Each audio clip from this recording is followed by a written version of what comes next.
I believe I could fix what ails my team next year. I'm Zero chance. serious. You and he? Yeah. Absolutely not. That would be stressful.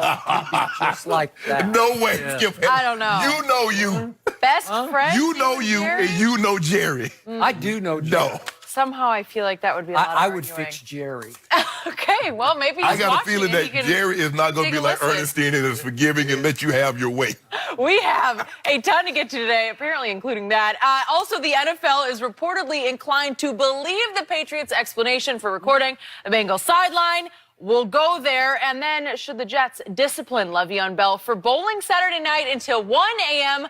and he had the flu? But first, we're going to start with Jerry Jones and what he said yesterday. Jerry said earlier this year that Jason Garrett would be coaching in the NFL next season. What Jerry didn't say is if that would be with the Cowboys or not. According to reports, Stephen Jones had recently talked to Urban Meyer about coaching the Cowboys.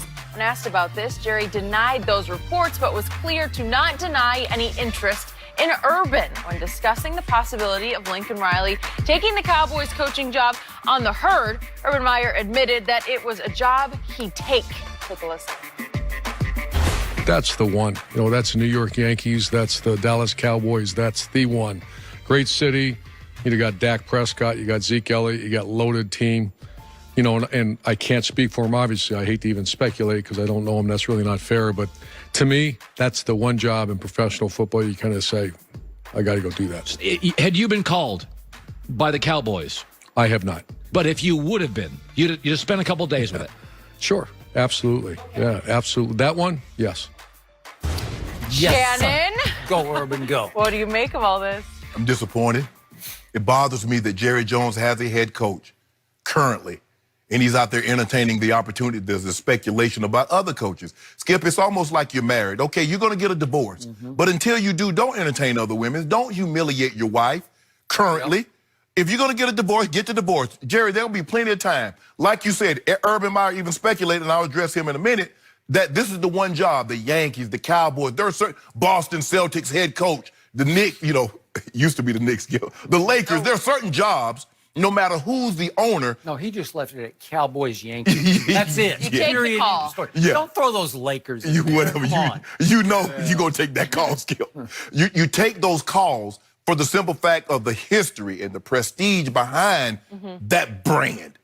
But for Jerry to do this, Skip, and he's constantly he never did this to Jimmy. He never did this. He'll only do this, and I hope Urban understands this, is that if you become the Dallas Cowboys head coach, you must make sure every day before you go to work, you leave your ego at home, because Jerry's going to walk on it. And if you're not careful, he'll catch you he'll say the wrong thing on the wrong day and catch you at just that right time, and you let him have it, and you're going to be out of a job, kind of like Jimmy Johnson did. He caught Jimmy on the right day at the wrong time, and Jimmy's like huffing and puffing. Skip, I'm disappointed in Urban Meyer because Urban has been a head coach for 17 years, and you know you don't speculate, you don't insinuate about another job as long as that job is currently employed. And he said, I hate to speculate. No, you don't, because you did it. You opened that can of worms. It was just a hypothetical.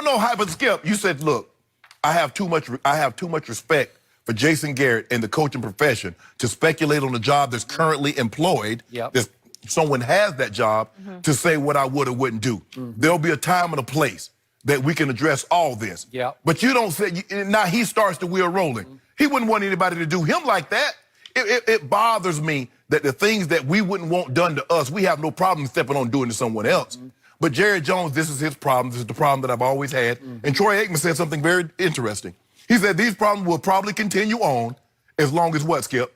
Jerry Jones is the owner. Now you know Troy Aikman is very thorough. He's very methodical. He just don't say anything off the cuff. That is a fact. For him to, and he doesn't, you think, Troy, he bleed Cowboys blue like those blue eyes.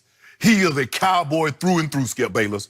But he's very, very objective. He knows what's going on.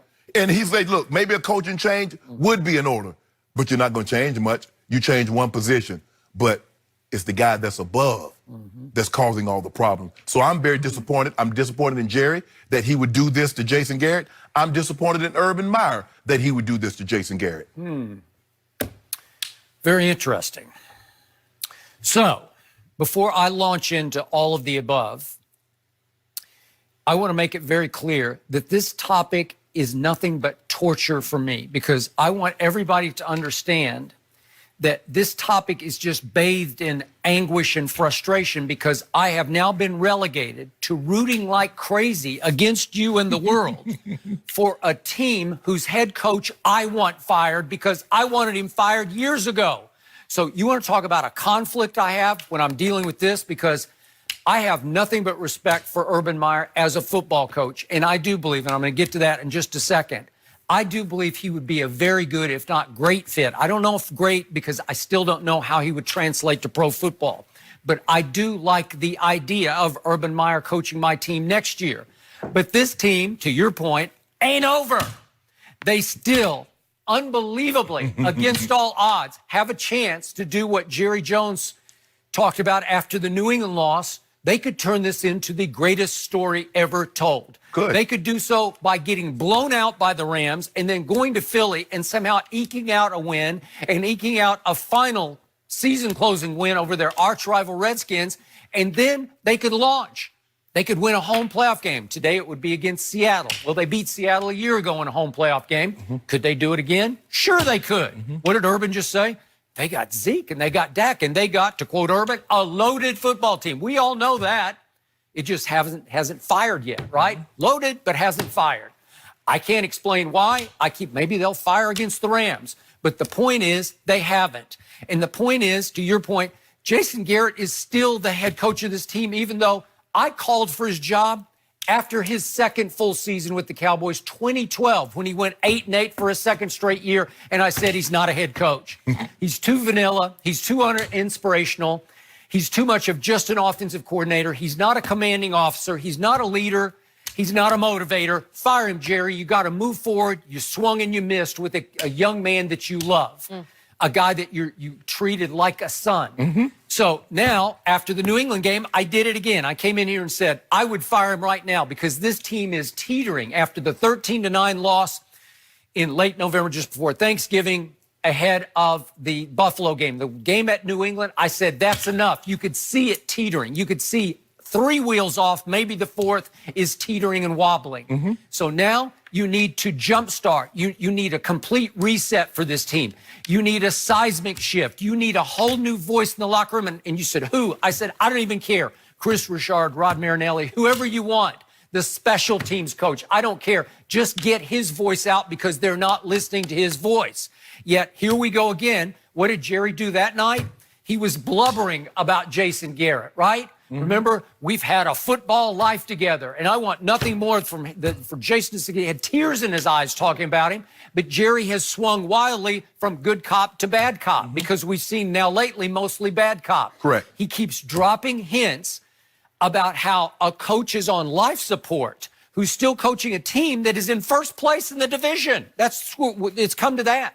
Jason Garrett has been turned by Jerry Jones into the lamest duck in the history of coaching. Yes. Right? Yes. And I don't even know what lame duck means. I've tried to research the origin of it. We all know what it means, but I don't know where it came from. What is a lame duck? Is it a wounded duck? Is it an impaired duck? Is it a... He can't swim. He can't fly. He can't fly. He can't walk. He can't do anything. All he can do is quack. He can just quack, but I don't even know where that started. But you know what it means, Yes. and I know lamest duck in the history of coaching is now Jason Garrett. So what did he say last week, Jerry Jones? We're all sitting on the edge of our seats trying to analyze this, psychoanalyze it. He said, Jason Garrett will be coaching in the NFL next year. Does that mean for somebody else, Jerry? And then yesterday, he was very careful to keep the door completely open for Urban Meyer, because he said, no, I have not talked to Urban, but that doesn't mean I won't talk to him in the future, right? Well, to your point, that's really a low blow for your sitting head coach, because he's still sitting, I think. Yes. Is he barely sitting, or maybe he's sitting on the floor? I don't know, right? Well, I guess Jerry says since... So to me, I look at this and I say, why is the